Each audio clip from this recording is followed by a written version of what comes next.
आवाज मानदेशाचा। ज्याला स्वतःच्या देशात शिक्षण आणि पुस्तक वाचनावर बंधने होती, त्याने परदेशात जाऊन शिक्षण पूर्ण करून पुन्हा आपल्या देशात येऊन असे एक महान पुस्तक लिहिले, ज्यावर आज संपूर्ण भारत चालतो।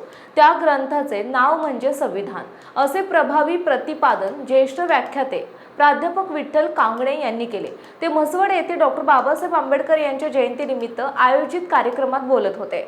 प्राध्यापक कांगणे पुढे म्हणाले की ज्याने संविधान समजून घेतले त्याला योग्य जीवन मार्ग सापडतो।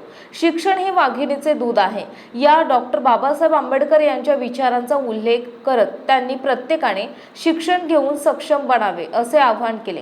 डॉक्टर बाबासाहेब आंबेडकर यांच्या 135व्या जयंतीनिमित्त जय भीम युवक मंडळ म्हसवड यांच्या वतीने 11 ते 14 एप्रिल दरम्यान विविध सामाजिक उपक्रमांचे आयोजन करण्यात आले। यामध्ये पुस्तक प्रदर्शन, रक्तदान शिबिर, आरोग्य तपासणी यांसारख्या उपक्रमांचा समावेश होता। या उपक्रमामुळे शहरात समाधान व्यक्त होत आहे। यावेळी म्हसवड पंचक्रोशीतील विविध स्पर्धा परीक्षांमध्ये यश संपादन करणाऱ्या विद्यार्थ्यांचा प्राध्यापक कांगणे यांच्या हस्ते सत्कार करण्यात आला।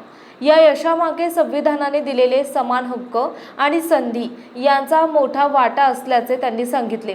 तसेच महिलांच्या सक्षमीकरणासाठी घटनेत दिलेल्या अधिकारांचे महत्त्वही त्यांनी अधोरेखित केले।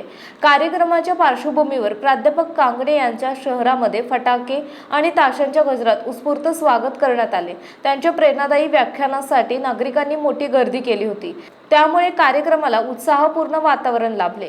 मानसोफेर न्यूज प्रतिनिधी महेश कांबळे, म्हसवड। आपल्या जिल्ह्यातील तालुक्यातील लेटेस्ट बातम्या पाहण्यासाठी आजच मानसोफेर न्यूज चॅनलला YouTube वर सबस्क्राइब करा आणि बेल आयकॉन प्रेस करा।